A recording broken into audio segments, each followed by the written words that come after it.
Então, pessoal, vamos falar um pouquinho sobre o processo de hominização, que nada mais é do que uma série de transformações que possibilitaram o surgimento do Homo sapiens, né? Mais especificamente do Homo sapiens sapiens. Então, nessa figura aqui a gente pode perceber que a origem dos nossos ancestrais, né? Os ancestrais do Homo sapiens está justamente aqui na África. E aí a gente pode perceber nessa legenda que na África nós tivemos o surgimento, né, do Australopithecus, também do Homo habilis, do Homo erectus e do Homo sapiens sapiens, né? Então, a maioria dos espécimes, né, do gênero Homo tiveram sua origem justamente aqui na África. E daqui houve uma dispersão para os outros continentes, com exceção aqui do Homo neanderthalensis, né, o Homo de Neandertal, que teve o seu surgimento e predominância aqui na região da Europa.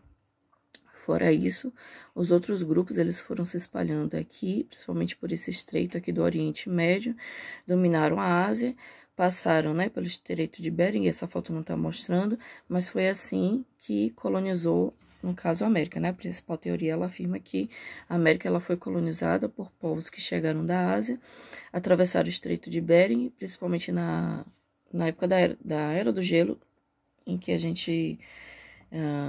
que esse estreito acabou sendo conectado por causa do gelo, né? Grande quantidade de gelo, e acabou conectando esses dois pontos. Então, aqui a gente tem os principais espécimes que podemos dizer que seriam parte dos nossos ancestrais. Aí temos o Australopithecus, o Homo habilis, o Homo erectus, o Homo neanderthalensis e o Homo sapiens e o Homo sapiens sapiens. Então, a gente vai falar um pouquinho sobre cada um deles, começando do Australopithecus, que seria um espécime que teria características intermediárias entre o Homo sapiens, digamos assim, né? Aquele indivíduo que já andava sobre duas patas, que já tinha uma certa habilidade e já tinha um melhor equilíbrio do que o Australopithecus. O Australopithecus ele ainda tinha características de outros primatas, de outros macacos primitivos. Então, aqui a gente pode ver, né, que no caso do Australopithecus, a grande característica que a gente pode destacar é que a gente já teve o surgimento da bipedia, ou seja, já eram indivíduos que conseguiam andar sobre duas patas.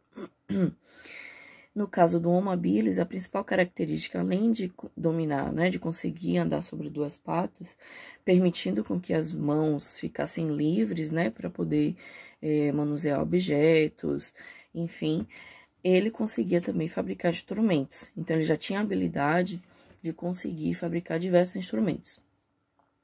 A diferença entre o Australopithecus e o Homo habilis, além da questão, né, do surgimento dessa habilidade de manipular e fabricar alguns instrumentos, é a questão do aumento do volume craniano, né, além do aumento corporal.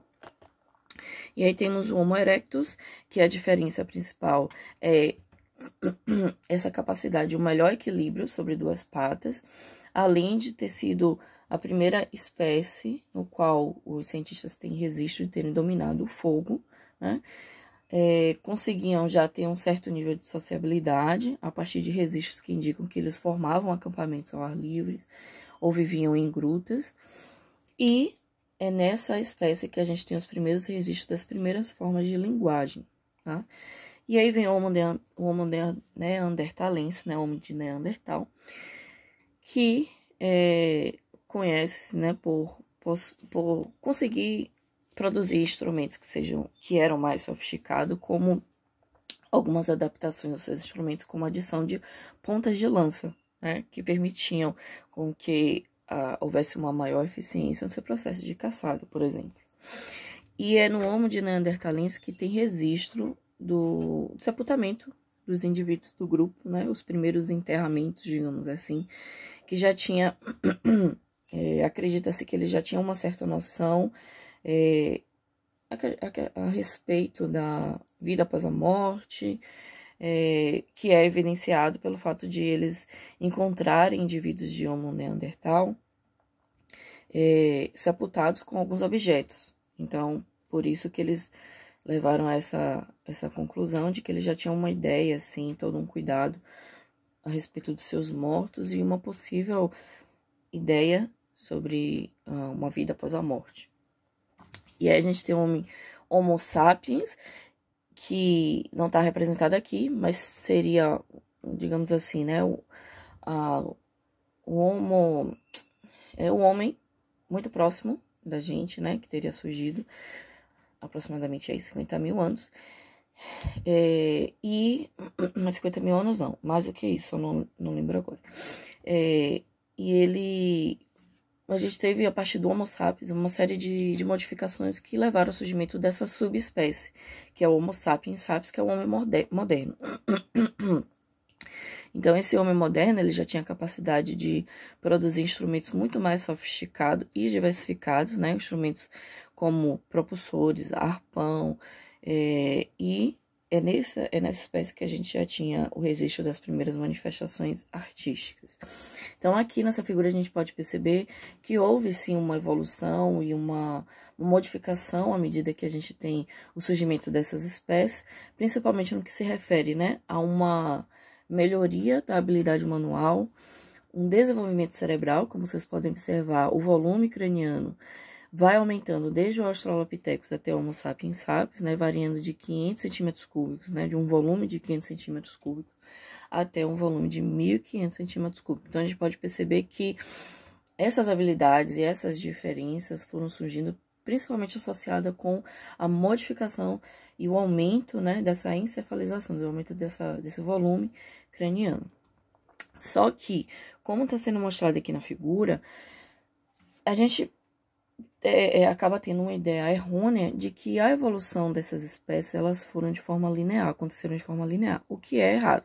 Na verdade, isso aqui é muito mais didático de explicar, só que a evolução, ela ocorreu dessa forma, que é a forma mais correta de você explicar, que é através dessas árvores genealógicas, né? Então, aqui a gente pode perceber que não é uma se transformando na outra, é um indivíduo que tem um ancestral comum com um outro indivíduo. Por exemplo, o homem e o chimpanzé tem como ancestral comum o Ramapithecus, né? Que a gente pode perceber, né? Que o Ramapithecus, em algum momento, aí, né? Provavelmente aqui 10 milhões de anos, alguma modificação ambiental fez com que surgisse, fez com que essa população de Ramapithecus se dividisse e cada uma foi, digamos assim, originando as espécies mais próximas do Homo sapiens, e um outro grupo, que, né, como eu falei, que foi separado, acabou originando aí as espécies mais próximas do chimpanzé.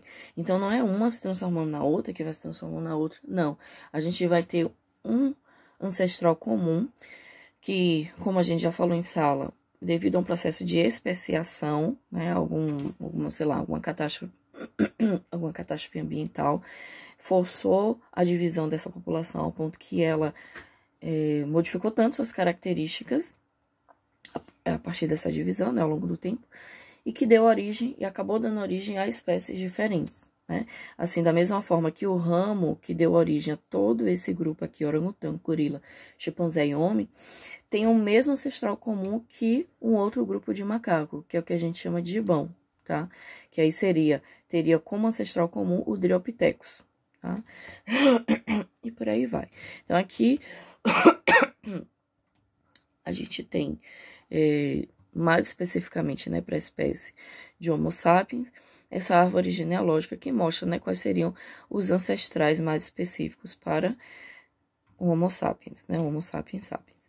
Então, aí a gente pode ver, né, que a gente tem como ancestral mais basal o Ramapithecus, que aí teria, né, como dado origem ao Australopithecus, algumas espécies de Australopithecus na ferença, africanos e robustos, e por aí vai, né, esses ancestrais comuns, como o processo que eu falei, né, de especiação, teria dado origem a outros indivíduos. Então, por isso que é errôneo a gente falar, por que o chimpanzé não se transforma no homem? Porque a evolução, quando a pessoa, na verdade, ela afirma isso, é porque ela não entende de evolução. E aí ela acaba achando erroneamente, como muitas vezes a gente vê na internet uma figura dessa, a gente acaba achando que o indivíduo se transforma no outro ao longo do tempo. E na verdade não, a gente tem um ancestral comum entre o chimpanzé e o homem, por isso que o chimpanzé hoje, atualmente, não se transforma em homem, porque isso é errado.